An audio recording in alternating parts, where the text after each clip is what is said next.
La primera vez que escuché sobre este caso o este incidente pensé que de verdad no era real. Pensé que era un tipo de leyenda urbana.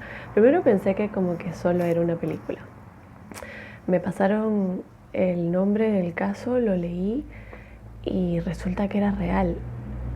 Y me obsesioné por varios días y tenía que encontrar la respuesta de qué diablos les pudo haber pasado. No podía quedarme en que simplemente se fueron a otra dimensión o se lo llevaron los ovnis. No, tenía que saber qué les había pasado. La cosa es que el 1 de febrero de 1959, 9 excursionistas bien entrenados, bien experimentados en este tipo de cosas, desaparecieron en los montes Urales de la Unión Soviética, bajo circunstancias extrañísimas. La causa de muerte es hasta ahora indeterminada y genera hasta la fecha mucha especulación. Ahora, me van a perdonar porque muchos de los nombres que vienen están en ruso y obviamente no lo sé pronunciar, pero voy a hacer lo que se pueda. El grupo se formó para hacer una expedición y esquiar a través de los montes Urales en una región llamada Sverdlovsk Oblast. El líder del grupo y quien reunió a estas 9 personas se llamaba Igor Dyatlov y era un estudiante de ingeniería de 23 años. Estudiaba en el Instituto Politécnico Ural. Los 8 hombres y 2 mujeres que reunió para este viaje eran amigos y compañeros suyos del instituto.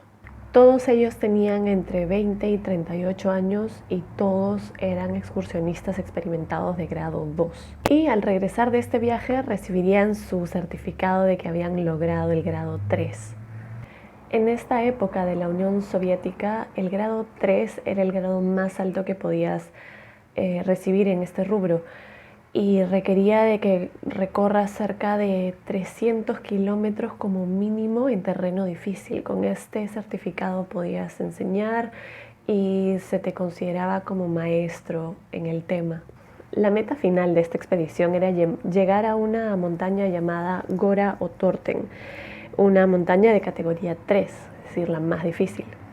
El 23 de enero de 1959, ellos estaban a un mes de terminar el ciclo de la universidad y estaban armando los últimos preparativos para irse a este viaje, todos en el dormitorio de la universidad, el número 531. El líder de la expedición, Igor Dyatlov, era muy conocido en el club de deportes y de expedición de la universidad.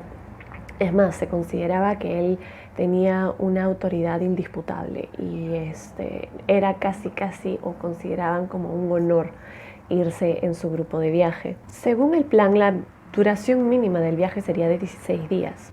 8 de esos días las pasarían en regiones completamente desoladas y 6 días en una carpa. Ese 23 de enero del 59 partieron del dormitorio 531 en tren. Salieron de ahí 10 personas y llegaron a Ivdel. Ivdel es un pueblo en el centro de Sverdlovsk Oblast. Puta madre. Llegaron a primera hora de la mañana, el 25 de enero. Luego tomaron un camión que los llevó a Visay, el último pueblo habitado del norte. El 27 de enero empezó la caminata hacia Gora Otorten, pero solo al día siguiente, Yuri Yudin, que no era uno de los mayores, pero era una persona que sufría de reumatismo y tenía problemas en las rodillas, empezó a tener dolores en el cuerpo y tuvo que regresarse para no ponerse en peligro él ni poner en peligro la vida de los demás. Y así 9 personas continuaron la caminata. Gracias al diario y las cámaras fotográficas que ellos llevaban y que guardaron en lugares seguros que no se malograron con la nieve ni con las altas temperaturas, se puede saber hasta la fecha cuál es la ruta que tomaron y qué es lo que hicieron hasta cierto punto antes de ese incidente. Y es así como se sabe que el 31 de enero es el día en que llegaron al borde de las tierras altas y se prepararon para empezar a escalar. El 1 de febrero el equipo camina a través de un valle para buscar algo de comida y planea regresar y acampar al lado opuesto de este valle. pero el clima empezó a empeorar y debido a las tormentas de nieve y la baja visibilidad se desviaron un poco hacia el oeste, hacia el norte de una montaña llamada la Montaña Muerta o la montaña, no diría de la muerte, pero sí la Montaña Muerta. La Montaña Muerta recibe ese nombre por los Mansi, que son personas indígenas o oriundas de ese lugar que suelen ir a cazar bastante. Y como en esa montaña no hay vida silvestre, no hay animales que cazar, entonces le llaman la Montaña Muerta. Se dan cuenta de que se han desviado, y Igor parece que decide que iban a acampar en la pendiente de la montaña. Lo ideal hubiera sido que caminen 1.5 kilómetros hacia abajo de la montaña, donde había un bosque que los podía proteger del clima que se estaba empeorando bastante.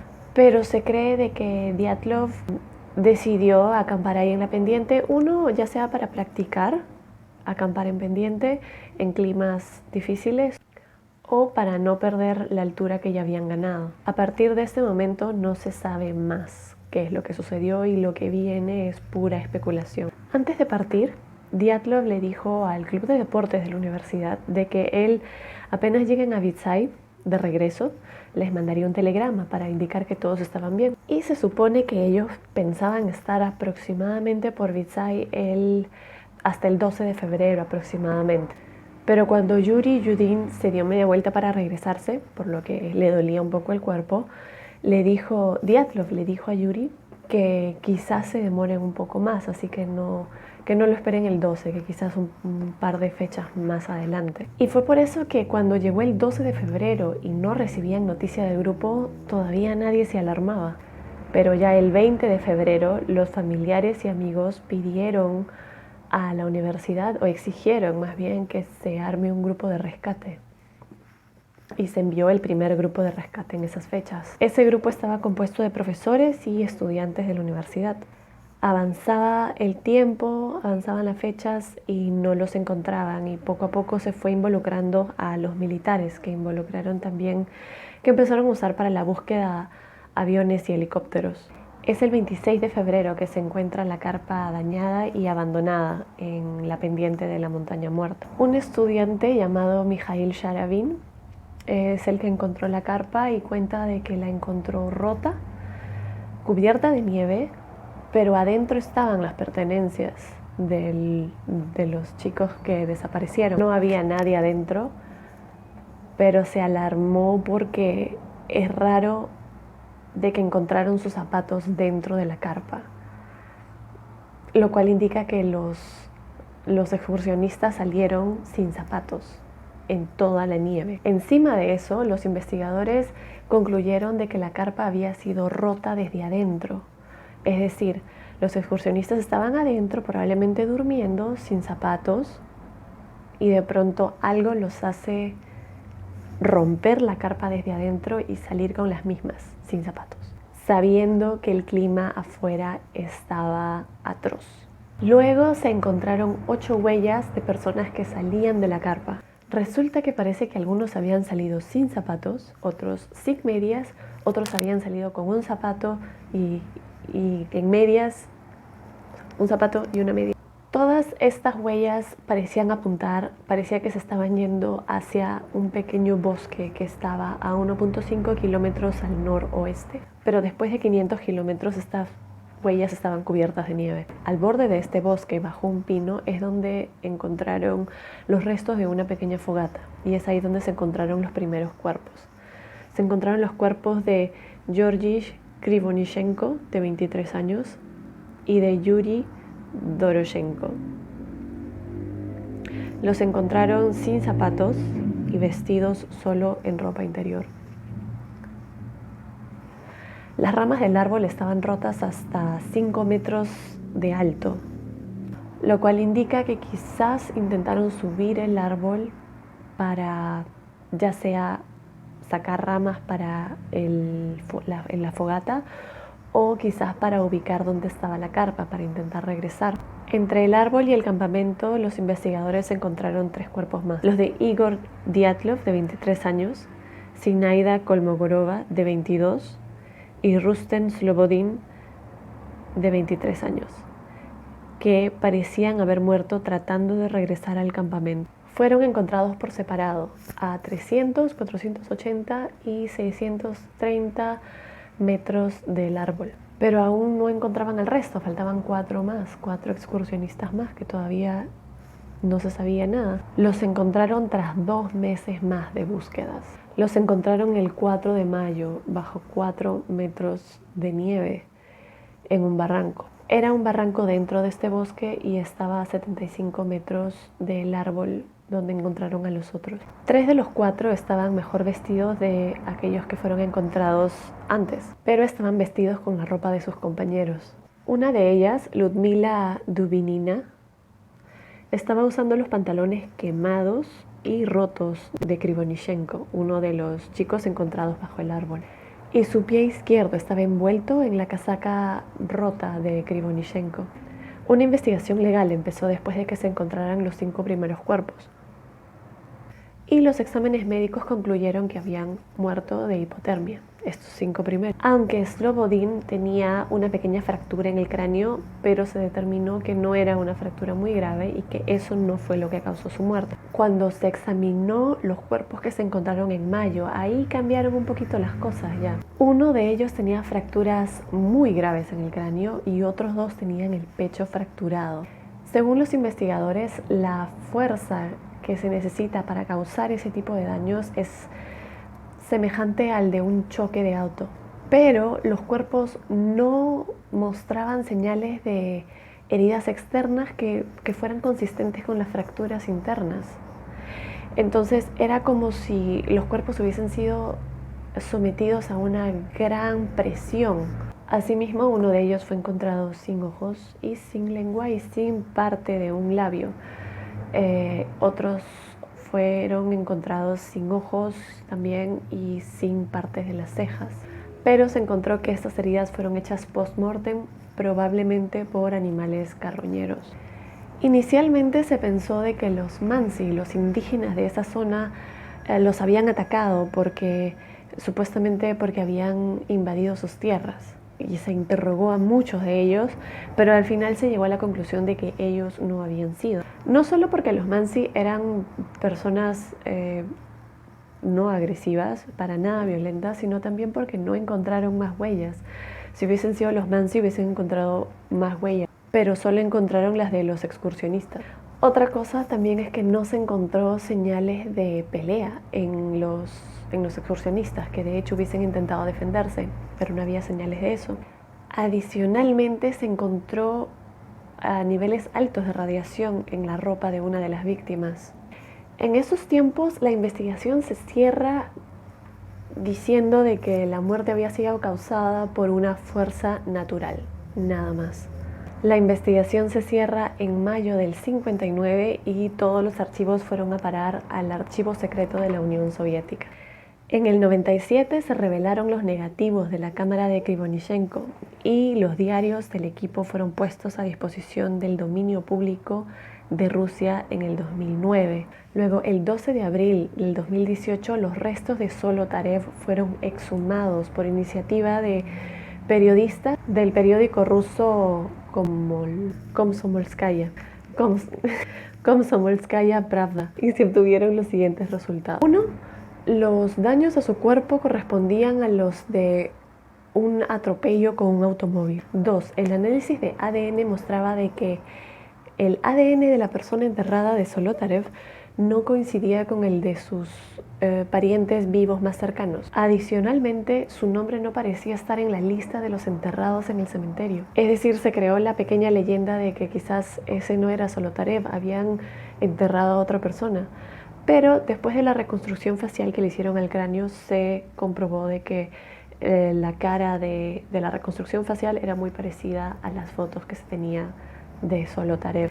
En 2019 el gobierno ruso reabre la investigación, pero solo tenía permitido llegar a 3 posibilidades: que sea una avalancha, un huracán o que murieran de hipotermia. Ahora, hay un montón de posibilidades, hay un montón de explicaciones, incluyendo fuerzas sobrenaturales, pero empecemos por las más lógicas.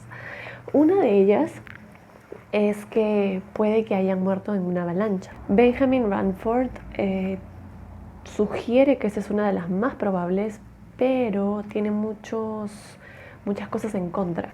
Según esta teoría, pues de pronto empieza una avalancha, los miembros del grupo escuchan que algo se acerca, abren la carpa en pánico, salen corriendo con lo que tienen, se separan. Los miembros del grupo que no los agarró la avalancha intentan regresar, pero como todo estaba oscuro, no se ubican, caen de cansancio y de frío, mueren de hipotermia. Y a los otros que se les encontró 4 metros bajo la nieve, sí los agarró la avalancha. Y bueno, el hecho de que les faltaba partes de la cara, eso era por los animales carroñeros que los encontraron después. Los puntos en contra de esta teoría es de que cuando llegaron los investigadores a ver la zona, cuando encontraron los cuerpos, no había señal alguna de que había habido una avalancha. Las heridas que se les vio a las personas cuando se les hizo la autopsia no eran consistentes con unas que provocan una avalancha. Adicionalmente, el lugar no es muy propicio justo en esas fechas de febrero para una avalancha, y en caso hubiese sucedido, la avalancha hubiese tomado otro rumbo, no hubiese pasado por ahí. Otra cosa que es muy rara es que las huellas no eran de personas corriendo, eran de personas a paso tranquilo, caminando como si estuviesen yendo a ver algo, pero no en pánico. Cuando uno está en pánico, corre, pero ahí no se veían huellas de alguien corriendo. Ahora, desde el 2015 hasta el 2016 se repite esta investigación. Se repite esta investigación por parte de los investigadores del Comité de Investigación de la Federación Rusa. Y gracias a esta investigación se tienen algunos detalles muy importantes. Uno de ellos es que justo en esa época, en ese tiempo y en ese lugar, había un clima muy difícil y empezaron a recorrer vientos huracanados de 20 a 30 metros por segundo. Y estaban en medio de una tormenta de nieve de menos 40 grados centígrados. Es posible que al caminar por la pendiente de la montaña en la nieve y por clavar la carpa en la nieve, las bases de todo esto se hayan debilitado. Otra teoría es la del viento catabático. En 2019, una expedición sueca-rusa va hasta el sitio de los hechos y llegan a la conclusión que podría haber sido unos vientos muy fuertes, conocidos como vientos catabáticos, los que hicieron o expulsaron a los chicos de la carpa, o hicieron de que ellos tuvieran que salir. Los vientos catabáticos son muy raros, pero son muy violentos. Y ya anteriormente en Suecia, en 1978 mató a 8 excursionistas en una montaña. Y resulta que la topografía de estos dos lugares, el de Rusia y el de Suecia, eran muy similares, indicando que este tipo de vientos podrían suceder ahí también. Otra teoría interesante es la del infrasonido. Es una hipótesis planteada por Donnie Eichar, el escritor del libro Dead Mountain. Él propone de que el viento que daba vuelta alrededor de esta montaña produjo un vórtice de Kármán, lo cual puede producir infrasonido. Y se conoce que el infrasonido puede provocar ataques de pánico a humanos y puede hasta provocar que vean cosas que no están ahí, sientan náuseas o hasta escuchen sonidos raros, que muchas personas lo asocian con fantasmas. Según esta teoría, el infrasonido hizo sentir a los excursionistas muy incómodos. Ellos en pánico salen de la carpa y ya cuando recobran su compostura, porque ya estaban fuera del camino del vórtice de Kármán, ya no pueden volver a encontrar la carpa nuevamente, porque estaba todo oscuro, porque era de noche, por la tormenta y por el frío. Esta teoría dice de que las heridas y las fracturas fueron causadas por la caída por el barranco. Luego hay otra teoría que me suena un poquito más creíble, porque explica muchas cosas. hasta cierto punto. Esta teoría cuenta de que justo en el lugar donde ellos acamparon se estaban haciendo pruebas militares de la Unión Soviética. En esta zona parece que lanzaban bombas como práctica. Los excursionistas salen de la carpa, ya sea por el sonido o por lo que están viendo, y luego no pudieron regresar. Y otros terminaron heridos por las explosiones. Ahora, sí hay récords que indican de que se probaron bombas en esa zona, pero encima ni siquiera eran bombas normales. Eran minas que bajaban con paracaídas. Estas minas explotaban en el aire y producen heridas similares a las que se encontraron en los cuerpos. Se produce un daño leve externo y un daño muy grave interno. Ahora, esta teoría también coincide bastante con el hecho de que muchos excursionistas de esa zona, más o menos en esas épocas, reportan haber visto círculos naranjas en el cielo.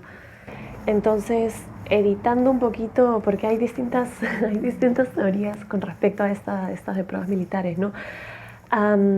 Se cuenta de que en otra época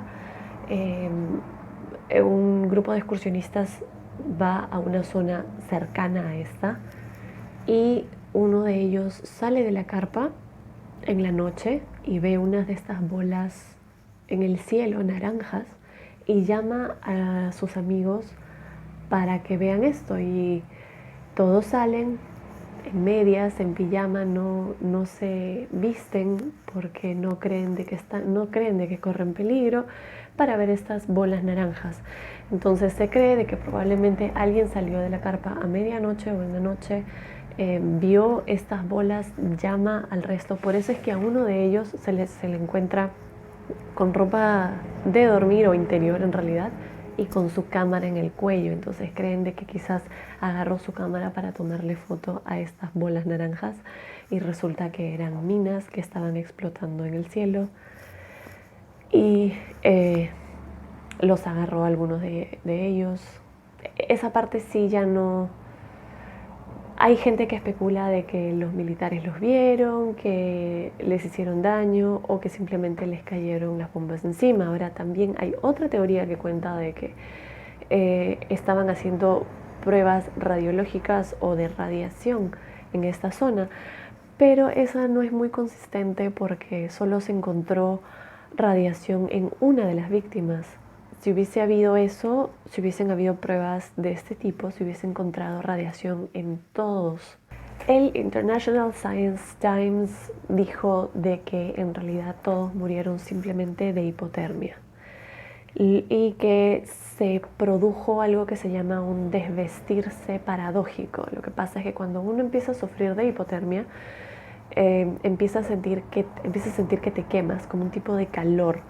Y ellos explicaron que probablemente entraron en pánico por esa sensación de que se estaban quemando y se empezaron a quitar toda la ropa, y ahí fue cuando murieron. Pero eso no explica mucho el hecho de que algunos sí estaban conscientes y tomaron la ropa de otros que estaban ya muertos. Quiere decir que habían algunos que sí estaban lo suficientemente conscientes como para saber que tenían que abrigarse. Y bueno, ese es el caso del paso de Dyatlov, o el paso del diablo, como quieran decirlo. También hay obviamente teorías de que se fueron a otra dimensión. Hay teorías de que...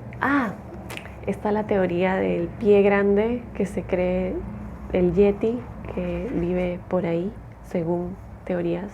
Pero eso me parece más imposible de creer. O sea, me gusta más entrar a la parte